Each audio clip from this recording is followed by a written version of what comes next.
Mais où est Tanguy?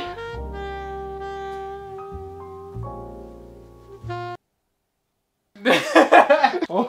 Là je suis un peu bloqué. Vas-y. Non, c'est pas une bonne idée. Non, j'avoue. Bonjour.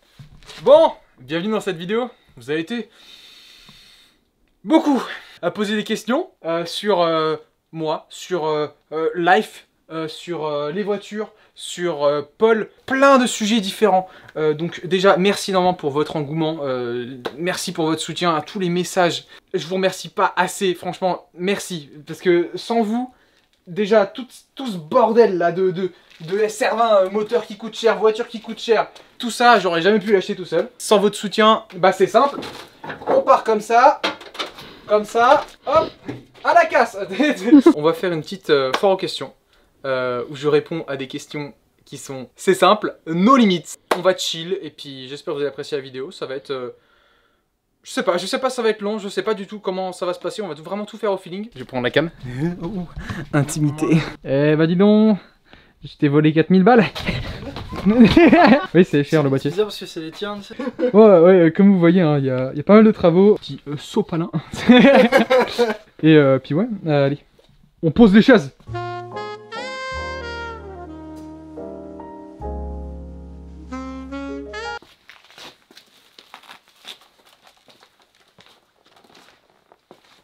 Bon, ça va être un peu sensible. Ah, ça fait plus trop revendication là, Rick. T'as pas un petit... Vas-y, viens avec ça. Faites pas les malins. Pot de lapin. Les gamins quand on avait 10 ans. Bon, bah en espérant qu'il y ait toujours de la monétisation. Alors, je vais sortir mon phone et puis on va répondre à plein de vos questions. Donc déjà, étant donné que je suis vraiment très friand de watch time et que je sais que vous attendez que je parle de Paul, ce sera à la fin de la vidéo. Allez hop. Salut Tanguy. Je trouve que la qualité de tes vidéos est incroyable. Tu as bien évolué, autant physiquement que moralement. C'est un plaisir de te suivre depuis ta vidéo des 17 ans.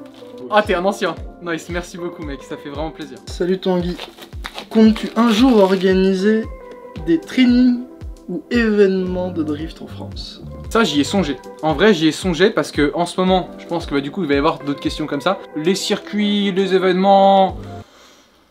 Vous êtes où? Ouais, là où en 2017, en fait, on pouvait bouger à entre 50 et 200 km. Là, c'est plus 200, 600. Sauf pour quelques exceptions. Genre, par exemple, le circuit de Mirecourt, dead. Le circuit de Marville, que j'ai surkiffé. Et vraiment, j'en tire les meilleurs souvenirs, je pense, du drift. Niqué aussi. Ils ont mis des panneaux solaires. Ouais. Je pense que du coup, la ville de Marville, c'est-à-dire que l'essor commercial, à mon avis, ils ont dû douiller. Parce que les événements de drift, ça amenait vraiment beaucoup de commerce aux alentours. Et du coup, bah, a pu. Et donc ouais, on attend. Et justement, je pensais peut-être à organiser des trucs moi-même. En fait, je cherche là en ce moment des places bétonnées ou des trucs qu'on pourrait louer ou quoi. Mais vraiment, il n'y a pas grand-chose quoi. J'arrive pas à trouver un seul truc concret. Pas un seul. Depuis qu'il y a le confinement, de toute façon, ça a pris tarif. Franchement, ça a pris tarif. Ouais. Et je comprends pas parce que les gens, ils se permettent de rouler plus fort sur la route. Genre vraiment, tout le monde roule plus fort depuis le confinement. C'est un truc de ouf. Et sur circuit, par contre, bah on roule plus. D'où Y a-t-il des choses dans tes projets qui ont été des purs échecs? Je pense par exemple à la prépa turbo de la E36. Mais est-ce que ça t'est aussi arrivé sur des plus petits projets? Alors là, j'en ai eu un paquet d'échecs au début de ma chaîne. Ça roulait bien. En gros, je me suis dit, je préfère me casser les couilles à faire ce que j'aime que de continuer dans un truc un peu plus facile. Donc globalement oui, depuis 2019, j'ai enchaîné un nombre d'échecs comme bah, la prépa turbo. En vrai, moi je trouve que le swap SR20, c'est pas vraiment un échec. Mais disons que l'échec, c'est... J'ai pris je sais pas combien de temps à l'avoir correct en fait le moteur. Elle roule quand? Quand est-ce que ça va sur circuit? Parce que j'attends quand même, ça fait 2 ans que... Dis-moi. Tu te souviens de l'intérieur de l'E36 que tu voulais refaire? Effectivement, c'est un échec. Parce qu'en gros, tu sais, j'étais bien parti et tout, on avait fait nos... Alors je sais plus si on a les rushs, mais on a fait les panneaux de porte, c'est installé... C'est installé. Et Comment on dira pas, faut pas chercher, mais c'est installé. alors, Riesland, colle, plastique. Un peu de sueur, mais ça va. Donc ouais, et j'ai acheté une console et puis on a essayé de l'installer et puis on a fait... Ah, j'ai une console de berline quand même. Plein de petits trucs que j'ai essayé de faire sur la S13 et le moteur ont été des petits échecs que j'ai su rattraper par la suite. Toutes les tentatives de fiabilisation, elles se sont globalement toutes finies en échec jusqu'au moment où tu trouves le bon truc qui fiabilise. Le monde de l'automobile, je vous jure. C'est vrai que c'est pas si mal les électriques en fait, puis ça pousse. Mais ouais, on a tous eu nos échecs. D'ailleurs, dans la vie aussi, j'ai eu des échecs hors voiture. Par exemple, c'est tout con, hein, mais avant de perdre mon poids, j'ai été un échec au niveau mental et au niveau physique. J'arrivais plus à me baisser, j'arrivais plus à faire la mécanique correctement. Dès que je courais, genre vraiment c'était devenu un point où c'était chiant. Du coup, j'ai fait une vidéo justement par rapport à ça. Une vidéo de transformation. Si vous voulez savoir comment j'ai fait pour avoir huge biceps, ils sont pas si gros. Et ils sont bien dessinés quand même, tes putains de biceps, bâtard.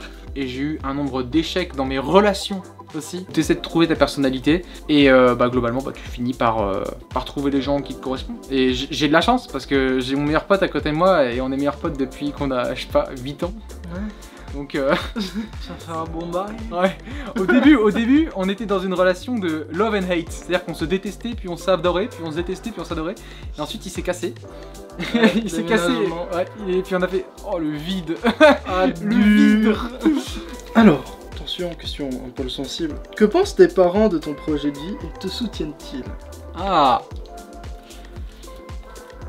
Non, ils me détestent et ils me demandent de dégager là, sous 2 mois. Ils payent 500 € par mois en plus de l'URSSAF pour rester ici, tu sais. C'est totalement faux. D'ailleurs, c'est mes parents que je dois remercier énormément, encore et toujours au fil du temps, parce qu'ils me soutiennent à 100%. Au début, mon daron, c'était compliqué. Au tout début, la phrase c'était « fais ce que tu veux ». Mais depuis que je lui ai montré que c'est pas parti en 6 mois, ma passion, que je veux faire ma vie et tout, et que je bosse comme un fou. Il y a du respect, et il me soutient, et ma daronne me soutient depuis le début dans tous mes projets, de peu importe ce que je fais.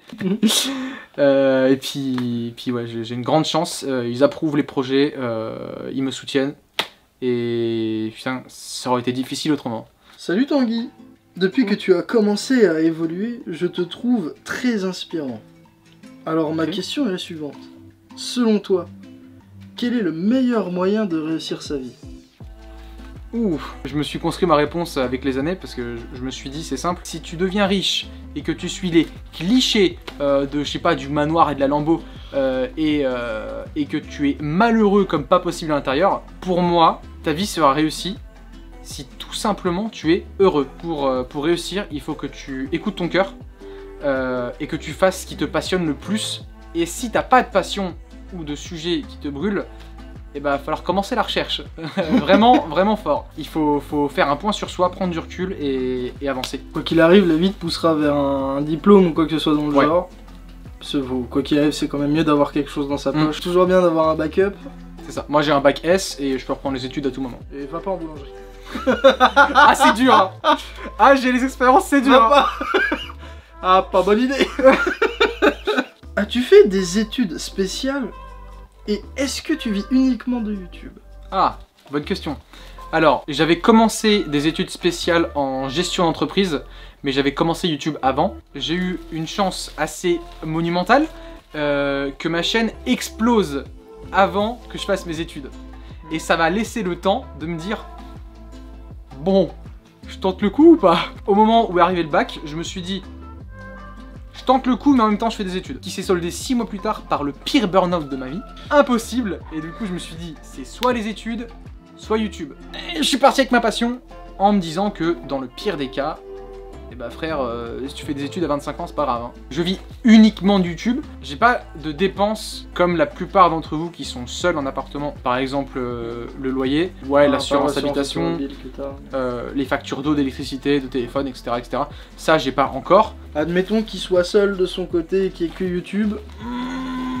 Ouais, dur. Surtout auto-entrepreneur, je pense pas que tu aies énormément d'aide de l'État, donc ça t'aurait pas aidé tant que ça. Et en plus, si je me tire dans un autre pays, ma retraite ne servira à rien. J'espère que tu vas bien. À quand les nouvelles sur ton projet d'envoyer la E36 au Canada. Sinon, à part ça, j'adore tes délires. Et j'espère que tu continueras comme ça, en t'améliorant encore et encore. Wow, merci, ça fait plaisir. Bah écoute, le projet 36 Canada a évolué, dans le sens où je veux toujours l'envoyer au Canada, mais pourquoi ne pas la rouler en attendant, tout simplement. Parce qu'elle était au fond du garage à rien faire, et ça m'a saoulé. J'arrivais pas à avoir les deux voitures qui roulent en même temps, financièrement. Mais ça commence à aller mieux, grâce à des personnes avec qui on va faire un partenariat. Du coup, c'est pour ça que la vidéo sur la 36 qui était censée y arriver il y a une semaine, que j'avais teasé il y a 2 semaines, n'est pas arrivée. Parce que je fais de mon mieux pour sortir des partenariats genre comme ça, où je mets beaucoup de travail. Ça prend le temps que ça prend. C'est pour ça qu'elle a pris du retard. Donc, désolé les gars, mais ça arrive. Du coup, toujours pour but d'envoyer le 36 au Canada. Mais j'ai aussi maintenant pour but d'envoyer celle-là au Canada. Et j'ai aussi pour but de m'envoyer au Canada. Je pourrais pas le répéter assez, c'est pas pareil du tout. Ça me plaît tellement que je veux partir y vivre, même si 6 mois de l'année il neige. C'est vraiment cool comme pays, et je vais tout faire, tout ce qui est en mon pouvoir pour essayer de vous montrer ce qui me passionne autant, et bah tout simplement essayer d'y aller. On va dire, je vais lancer un appel à l'aide par rapport au Canada, c'est-à-dire que s'il y a des gens qui vraiment s'y connaissent à fond dans le déménagement et l'import de voitures au Canada, s'il vous plaît, si vous avez le cœur, contactez-moi, aidez-moi, parce que je sais pas, je me renseigne partout, ça dit tout et l'opposé. Genre par exemple, les swaps apparemment au Canada, en Ontario, sont légaux. Il n'y a pas de flou juridique. Vachement arrangé mes deux voitures, qui sont toutes les deux swappées. Peut-être les rouler sur la route au Canada, même si sur circuit ce sera déjà vachement bien. Tu as dit dans une vidéo que la S13 n'était plus viable pour un daily. Ouais. As-tu une envie particulière comme véhicule de remplacement? Oui. Ce qui me ferait kiffer, ce serait une tracteuse daily. Pas une camionnette quoi, ça m'intéresse pas trop. C'est pas très pratique pour moi en tout cas. Il faut qu'il y ait un petit truc dessus, Tanguy Crims. Oh l'horreur. J'ai une envie particulière, je ziote depuis un certain temps. Les Lexus LS400 qui peuvent tracter 2 tonnes, qui sont des 5 places, qui sont assez longues et qui coûtent pas trop cher. Problème, les attelages. Problème, c'est les attelages. Sinon, il y aurait peut-être mon amour, mon amour inconditionnel pour les Chevrolet Suburban. Je kiffe. Par contre, je kiffe moins le prix. Vraiment, les modèles qui me font kiffer, c'est les modèles genre 2009, qui sont encore trop chers, genre c'est encore 30 000 balles pour un truc, je veux pas le budget, clairement pas. Les LS400, je crois que c'est entre 5 et 10, mais ça fait que monter. Les BMW Série 7 E38, qui me fait vachement kiffer. Mais par contre, tout ce qui est Série 5, E34, E39, alors je suis désolé pour tous les gens qui en ont, je sais qu'il y en a, d'ailleurs dans mon entourage, il y en a qui en ont. Elles me font vomir. C'est bon, je les aime pas du tout. C'est pas bon. Pourquoi vous aimez ces voitures? Bon, vraiment, je la garde, je fais, mais qu'est-ce que t'as voulu faire? Un tank ou une voiture? Par contre, la E36, ouais, je pense que c'est ma gamme favorite de chez BMW. J'ai considéré un moment, après un test d'une certaine Civic, à me prendre une Civic moi-même, hein, genre un petit daily, petit budget. Mais ce serait quand même mieux d'aligner genre les deux objectifs, de pouvoir tracter et d'avoir un daily. Je pense que ce serait plus intéressant. C'était un daily. Et une voiture. Ouais. Tracteuse. Et deux voitures de piste. 2 assurances qui vont te coûter beaucoup plus cher que les autres parce que tu vas les utiliser tous les jours, presque. Ouais. Donc pour l'instant, on a encore la C5 qui traque. Deuxième question. Ouais. Lors d'une autre vidéo, tu as évoqué l'idée de faire des vidéos d'introduction au drift et à la scène drift internationale. Ah oui. C'est quelque chose que tu comptes faire au final? Ouais, c'est toujours dans mes projets. Et en fait, j'ai toujours eu des choses qui sont passées en priorité avant. Genre la vidéo sur la scène du drift international, ça fait longtemps que j'attends de la faire. Mais je me dis, quand est-ce que ce serait optimal? Genre, parce que si je l'avais fait il y a 3 ans, wesh, il y a 3 ans, je vous aurais dit Naoki Nakamura, il y a la moitié, ils auraient rien compris. Alors que là, il y en a quelques-uns qui comprennent. Ça va mieux qu'il y a 3 ans déjà dans la scène du drift international. Il y a beaucoup de gens qui ont appris la culture japonaise, la culture américaine dans le drift, bah, notamment grâce à Villebrequin déjà, ça c'est sûr. Puis il y a tous les autres youtubeurs qui sont en train de... Il y a toute une flopée de youtubeurs qui ont créé, qui ont pop dans le drift, donc c'est génial. Heureusement que ça se développe, parce que s'il y avait que moi et Chouf, ce serait... Ça serait très chiant. Ah, au début on était vraiment très peu. Hein. Ouais, mais genre vraiment peu. Premier youtubeur de France en drift. Non. Je suis sûr qu'il y a plein de gens qui sont arrivés avant moi et qui ont essayé de faire du drift. Je vous remercie encore d'ailleurs, parce que sans vous, tout tout ça, c'est pas possible. Vous avez, je sais pas pourquoi, décidé en début 2018 de rusher sur ma chaîne, alors qu'on était 50 abonnés, et en l'espace d'une semaine, 10 000. Le stress, je m'en vais. Mais ouais, c'était une expérience incroyable, et encore à ce jour, là on est quoi? On est 120 000, ça fait quoi 4 stades de Nancy. Franchement, ouais, je me suis dit, comment on a fait pour arriver là, dans un domaine aussi niché? C'est vrai que récemment, et ça pourrait être un axe d'amélioration, j'ai vraiment pour idée de mettre l'humain avant tout. Est-ce que tu as déjà essayé de faire du drift avec une traction ou une 4 roues motrices? Pas intentionnellement, mais globalement, j'ai jamais essayé, jusqu'au jour où j'ai testé la Civic de Thibaut, et où j'ai pris un virage juste un poil trop fort, genre disons, virage comme ça à 80 quoi. Et oui, j'ai fait un petit survirage sans tirer le frein à main ni quoi que ce soit, et ça m'a fait très peur parce que je me suis dit, ça y est, c'est l'arbre. Et non, ça va, c'était contrôlé, donc j'en ai fait un. C'est sûr qu'il faut patienter pour que j'en trouve des sympas. Ouais, pas de soucis, je patiente. Un Québécois. Québécois? Ouais. Salut du Québec, Tanguy. Salut. Quand penses-tu avoir la chance de revenir ici? J'aimerais ça en crise. Ah! Te voir drifter en iCar. Ah ouais, putain, iCar il est génial. Et ils ont fait un nouveau tracé qui est au top.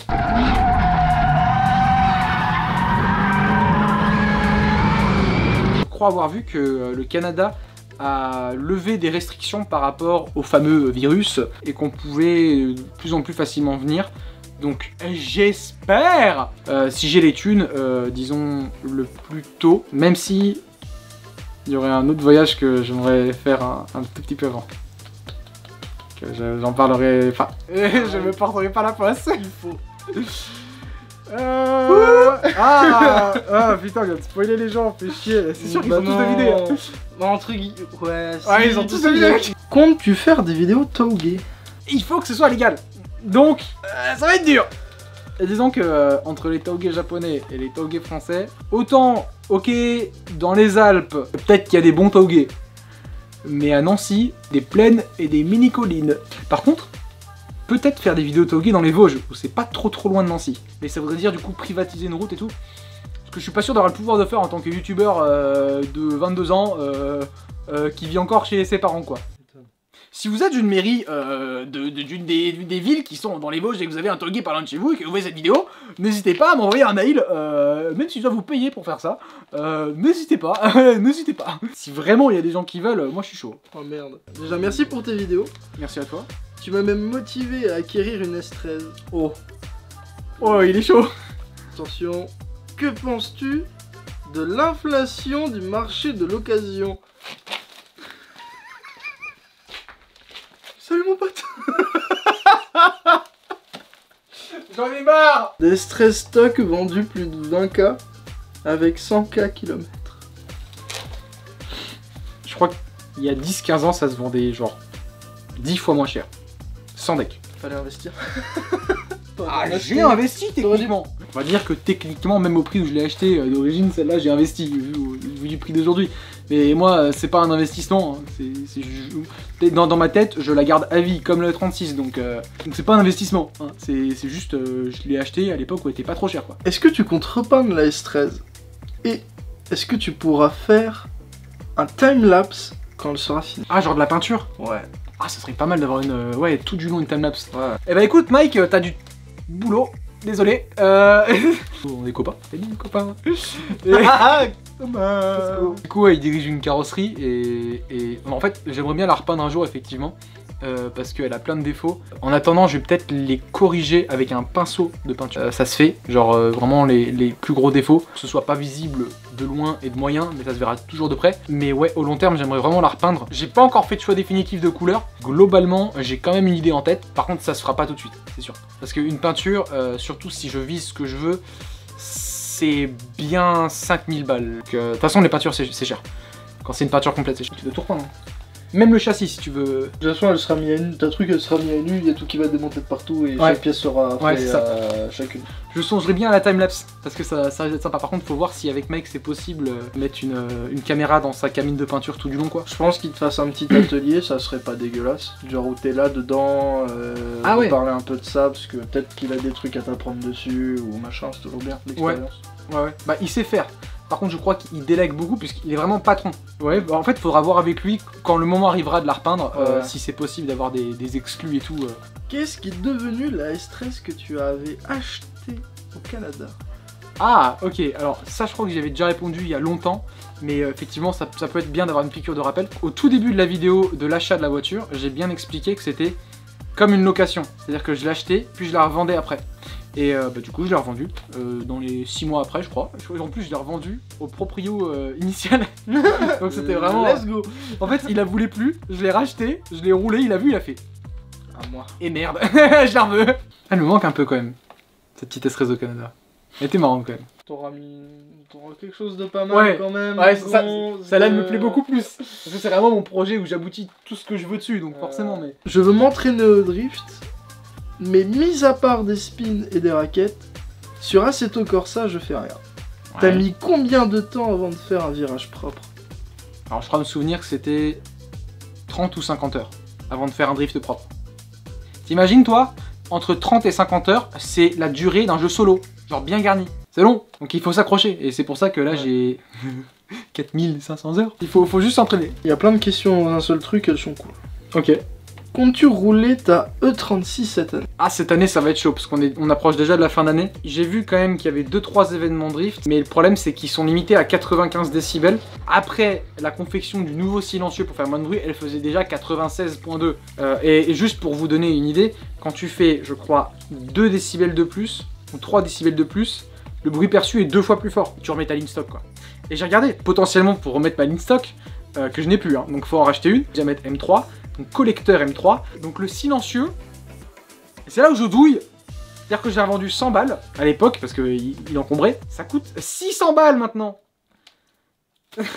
J'aurais pu le garder et avoir 500 balles comme ça qui sort de nulle part en 3 ans. Espères-tu faire le CFD un jour dans ta vie? Pour être très honnête, ça m'intéresse pas. C'est pas tant contre les organisateurs, c'est plus envers le style, les circuits. Après je sais qu'on n'a pas grand choix, hein, mais si je considère la compétition, je pense que ce sera vraiment à l'international. Genre style Angleterre, Irlande, Allemagne, Canada ou États-Unis. Mais du coup ça veut dire forcément que ce sera plus loin dans ma vie. Au début je voulais pas du tout en faire du tout. Je voulais vraiment que rester dans le style entraînement, grassroots, etc. Mais déjà de 1, il n'y a plus grand événement, alors qu'il y a encore un petit peu de compétition. Et de 2, pourquoi pas essayer de nouvelles expériences. Pourquoi pas. Mais j'ai bien envie quand même de m'entraîner à fond avant et d'avoir des caisses bien fiables, bien pouvoir profiter avec mes potes avant de faire 4 runs d'entraînement, 4 runs de qualif et 4 runs de compète. Ça c'est lourd. Tout comme l'a expliqué Villebrequin, tout ce qui est sport mécanique et mécanique en général, ça coûte très cher. Faut trouver des sponsors, faut économiser de l'argent, trouver les équipes qu'il faut, parce que la mécanique c'est pas le Tanguy tout seul sous la voiture qui va la faire alors qu'il va rouler dans 2 minutes. Quelles seraient les voitures que tu souhaiterais drifter autres que les châssis que tu utilises actuellement? J'aimerais bien tester un châssis de Toyota Soarer, ça me fait rigoler. J'aime pas trop les châssis courts comme les AE86. Par contre, c'est vrai que j'ai quand même une préférence pour les châssis soit S, soit un peu plus longs. Ah ouais, les Skyline. J'en ai déjà roulé une du coup, mais ça pourrait me faire plaisir d'en rerouler. Des Supra bien rabaissés, ça pourrait me faire rigoler ça aussi, parce que assez haut, c'est un peu trop bateau pour moi. Toyota Chaser, ça pourrait être vraiment marrant. Ouais, par contre, niveau châssis allemand, il n'y a pas grand chose qui me fait plaisir. Sauf si effectivement c'est vraiment un truc démoniaque. Ou dans ce cas, peu importe la voiture, si c'est démoniaque, ça vaut le coup de s'y pencher. Comment t'es-tu financé ta première voiture de drift? Financement participatif parental. Ouais, bon, à l'époque, ça coûtait 3000 balles, quoi. Ça coûtait pas... C'était comme si on achetait un PC next-gen pour certains d'entre vous, quoi. Ça a été financé par mes parents, et puis ensuite, petit à petit, par moi. Est-ce que tu aurais des conseils pour apprendre à faire du tuning soi-même, notamment sur voiture pas forcément folle, genre une Fiat Panda? Comment ça, une Fiat Panda, pas 4x4 blanche avec des bandes noires, qui ensuite a été noire. Tu vises pas un modèle particulier. Tu veux pas l'acheter à la revente aussi sur eBay. Beaucoup regarder des tutoriels avant de faire quelque chose pour voir à quoi ça ressemble. Tutoriels fiables et pas des tutoriels de forum. Les forums, faites gaffe. Trouvez le plus d'informations possible. Avoir les revues techniques automobiles des constructeurs, c'est vachement utile. Si vous avez la possibilité, mais c'est pour ça que je l'amène qu'en dernier, si vous avez des connaissances ou des garagistes que vous connaissez, bah apprenez avec eux quoi. Que penses-tu de l'avenir du drift en France? Franchement, j'en ai aucune idée. Je sais pas dans quel sens ça va partir parce que il y a quand même encore des événements ici et là. Les règles ont changé, il y a plus de monde, mais il y a moins d'events. Il y a pas mal de gens qui se plaignent, même si bah, je crois que ça a toujours été comme ça. Je sais pas, où ça se trouve, les gens ils vont se révolter contre les circuits parce que ça prend de la place, ça pollue. Soit ça, soit on va avoir plus de gens qui vont adorer ça. L'avenir du drift en France, je pense, va dépendre de la population, comment est-ce qu'elle accepte le drift. Et non pas vraiment comment ça pollue ou comment... Voilà. Je pense que c'est une question de mentalité, culture, éducation. Et c'est pour ça notamment qu'aux États-Unis, au Canada, le drift grandit encore plus qu'avant. Genre vraiment plus. À un point où t'as des événements de partout. T'as des gars de partout, avec des caisses de partout, les prix montent aussi un peu à cause d'eux, parce que bah, ils sont beaucoup. Et de l'autre côté, t'as la France, avec les esprits, on va dire, plus critiques. Est-ce que c'est aussi en partie pour ça que je veux me casser? Je sais pas, parce que j'ai pas encore bien process dans ma tête. Mais c'est vrai qu'il y a cette différence de mentalité que je n'arrive plus à me retrouver dans la France, en fait. Bon, allez, next.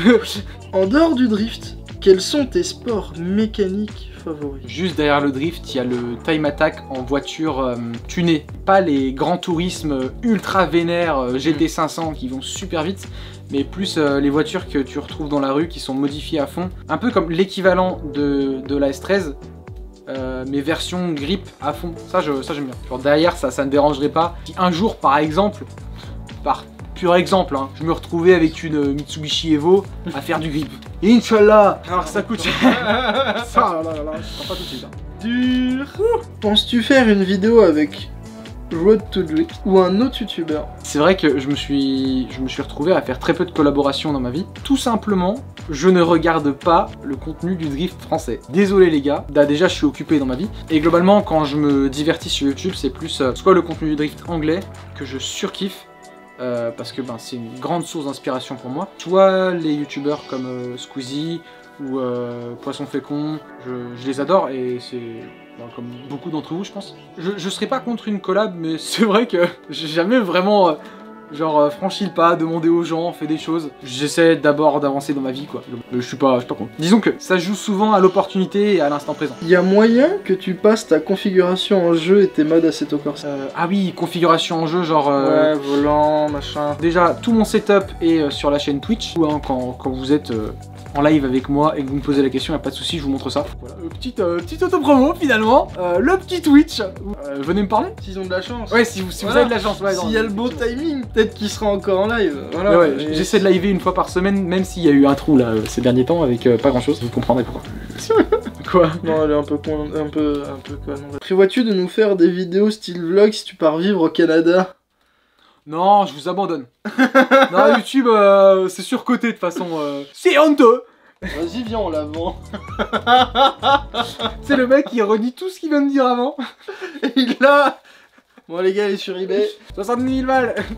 Wouh. Il y a quand même eu l'ongle d'orteil de Carlito qui est parti très cher. Hein. Oh. Donc, la voiture, elle peut partir un peu cher, je pense quand même. Je la revendrai pas, c'est bon. Et bien sûr. Pas, elle sera affichée sur un mur. L'aile ici, le moteur là. Mon truc de carrosserie où t'as la voiture qui sort du mur. Ah oh putain. À Nancy, ouais, faut dire à Nancy, on passe à chaque fois qu'on va dans le centre. T'as une voiture qui sort d'une casse, et genre vraiment, t'as une voiture qui sort à moitié d'une vitre. C'est un truc de ouf. Bah, bien sûr, évidemment, le jour où je pars au Canada, je vous emmène avec moi, y a pas de souci. Hein. Je vous ferai tout découvrir. Attention, question sympa. Penses-tu être heureux dans ce que tu entreprends et de ton nouveau toi? Ou est-ce qu'il y a encore des choses sur lesquelles tu penses devoir encore travailler? Merci pour tout ce que tu nous partages. Ah merci. Merci à toi. C'est vrai que c'est une bonne question et c'est celle que je me pose le plus souvent. Je suis pas encore bien dans ma peau. J'ai évolué et à un moment je me suis dit putain mais limite je me déteste. Je pense que c'est venu en partie à cause de l'image que je reflète de moi-même à travers mes vidéos. À vous juger intérieurement vous-même. C'est même pas le regard des autres, même si au début il m'a affecté et maintenant... Bande fou. Mais c'est vrai que le jugement que je supportais par rapport à moi-même, ça m'a fait prendre un énorme recul. J'étais plus heureux de la personne que je voyais en moi en fait. Encore maintenant, je suis pas encore super heureux par rapport à certains points, mais ça va beaucoup mieux. Ça se ressent dans tes vidéos, ça se voit. Putain, tu te sens quand même beaucoup mieux et plus à l'aise. D'un côté personnel, donc niveau YouTube, je voudrais poster beaucoup plus souvent, plus faire un style naturel, un peu plus de vlog. Mais côté perso, il y a encore des points qui me font chier, comme par exemple en vidéo et avec vous, je suis à l'aise, mais dans un bar, je parle pas. Et ça m'énerve. C'est cette timidité ou ce genre d'approche qui m'arrive que dans certaines situations sociales, de pas me sentir à l'aise encore super socialement et relationnellement, parce que bon les gars j'ai 22 ans mais ça veut pas dire que je suis parfait, je suis un robot qui prend toutes les bonnes décisions avec les relations. Il faut apprendre à se mettre en question, mais aussi à s'apprécier, je pense. As-tu une autre passion que l'automobile? Si oui, laquelle? Ouais, les jeux vidéo, largement. C'était d'abord mon premier favori, puis il est passé en second. Je surkiffe toujours jouer, faire du gaming, c'est pour ça d'ailleurs que j'ai la chaîne Twitch, parce que sinon j'aurais pas fait si j'aimais pas jouer. Et ouais, je joue à plein de choses, notamment surtout les jeux de survie. J'ai une obsession avec le fait de survivre et de construire des choses et de me battre. Ça va devenir youtubeur Minecraft. Allez. En troisième, je me suis développé une passion pour le sport. Genre, c'est devenu... une obsession. je surkiffe ça, j'adore faire mes développés couchés, putain j'adore ça. Les pompes aussi, j'adore. J'en ferai bien une mais je serai en dehors du cadre, j'ai la flemme. À quand la possibilité de faire une journée circuit en trabot? Oh, ce serait bien ça. Bah, il y a le circuit de Chamblay qui est intéressant, c'est des journées grip. J'ai toujours pas oublié, hein, vous achetez quelque chose sur la boutique et potentiellement vous pourrez peut-être conduire la S13. C'est-à-dire que tous les gens qui ont passé leur commande en... ça fait un an je crois, hein. Enfin bref, tous les gens qui ont commandé, je n'ai pas oublié et vous conduirez, peut-être l'un d'entre vous conduira la S13 sur le circuit de Chamblay je pense. Et peut-être là où effectivement on pourra faire des rencontres abonnées. Donc voilà. Tu pourrais faire un petit road trip à travers toute la France et la Belgique et c'était... J'aime bien le s'il te plaît à la fin, tu sais. Blah, viens, on se voit, on boit un coup. Ouais, bah après, un road trip avec la 13, ce serait vraiment cool. Soit avec ta moto, l'un de ces quatre, et moi avec la S13, ce serait pas mal. Voilà. Quelle est ta voiture française préférée? Oh non. Au secours. Alors, si je voulais faire le troll, je pourrais dire Peugeot 406 parce que c'est ce qui ressemble le plus à une S15. Mais non, mais vraiment, je crois que je me suis trop fait matrixer par Taxi. Je pense que c'est la Peugeot 406. Mais bien tunée, bien basse, avec le même moteur de rallye. Enfin non du coup, parce que dans le film, c'est un bruit de 4 cylindres, c'est pas un 4 cylindres dedans. Donc moi j'aimerais bien un 4 cylindres comme le même moteur de rallye nerveux, bien clean, bien basse, avec des jantes. Moi ça m'irait bien. Je réponds vraiment sur le tas, sans avoir trop pensé, je pense que c'est celle-là. As-tu déjà eu l'envie d'arrêter complètement YouTube / le drift? Ça m'a traversé l'esprit l'année dernière je crois, ou début de cette année. En fait, je me suis dit, et si j'arrête, ça fait quoi? Est-ce que ça me rendra heureux si j'arrête? Parce que j'ai eu plein de problèmes avec le fait que j'arrivais plus à sortir des vidéos, avec le fait que la S13 marchait toujours pas. C'était une pente glissante tout le temps. Et je me suis dit, si j'arrête, ça sera peut-être plus simple pour moi, pour ma vie, et continuer, faire autre chose. En fait, c'est simple, si j'arrête YouTube, je suis malheureux. C'est ça le truc. Et je m'en suis bien rendu compte en postant plus de vidéos, bah parce que je pouvais plus, que ça me rendait ouf, ça m'énervait, ça me rendait vraiment ouf de pas pouvoir poster. Vous pouvez demander à mes parents, j'étais pas content. Non, c'est vraiment, c'est tout l'inverse. YouTube, jamais je ne veux arrêter. Le drift, bah peut-être si un jour on peut plus du tout en faire à cause du pétrole ou je sais pas trop quoi, bah on essaiera peut-être de faire autre chose quoi. S'il y a plus d'essence, c'est compliqué. C'est compliqué. Donc qu'il soit pas en moteur électrique, oh tu mets des enceintes à la place de l'échappement, genre pour mettre n'importe quel bruit, genre un petit Bugatti. Ah ouais, t'as le gars, il a un Twingo, il a un V8 dedans, tu sais. C'est mes interactions avec vous et l'expérience, l'aventure qu'il y a avec YouTube qui me rend tellement heureux et ça m'a rendu accro et quand je suis pas dedans, je me sens pas bien. Je passe tout le temps mon temps dessus au point que mes potes m'ont dit à un moment donné, mec, sors la tête de là. On l'a pris, on lui a fait... Tu dégages. Va boire des coups, va dehors, va voir du monde, amuse-toi un peu en dehors de YouTube. Parce que c'est pas pour rien que les youtubeurs font des breaks, s'arrêtent un peu ou prennent des vacances. Ça c'est un truc extrêmement stressant, parce qu'il faut rester dans le marché à se dire faut que je fasse ça, faut que ça soit fait comme ça, j'ai ça demain, j'ai son propre patron à soi-même, ce qui est, on va pas se mentir, c'est cool, mais c'est compliqué. Ouais, c'est très compliqué. Je respecte les gens qui sont leurs propres patrons beaucoup, vraiment beaucoup. Parce que je comprends la douleur. C'est sûr que quand on voit les grands patrons qui sont patrons, au tout début, ils sont chiés dessus. Hein. Je pense maintenant vous avez l'histoire d'Elon Musk, c'est pas tout brillant. Hein. Je me compare pas à Elon Musk, de toute façon il est pas suffisamment con pour faire ce que je fais. Donc, non, lui c'est pire, il envoie sa voiture dans l'espace. Globalement, il est encore plus con. Voilà. Salut, on voudrait tous savoir, il y a une Madame Crims? Ouais, elle est là. Il est mécanophile en fait, il prend l'échappement des fois. Ah non, on parle pas de ça. Ah ça, je suis désolé mais ça rentre pas. Hein. C'est mon ego qui rentre pas dans l'échappement. Non, il n'y a pas de Madame Crims. Je me suis souvent posé la question, comment réussir à allier YouTube avec une relation de couple? C'est ma plus grande peur par rapport à la relation, c'est que de relations qui cassent à cause de YouTube, du fait d'être beaucoup trop occupé, et je veux pas infliger ça, genre vraiment pas. Si je la montrerai ou pas à vous, je pense que ça dépendra surtout d'elle. Et puis voilà. Alors, bon, du coup ça y est, on y arrive.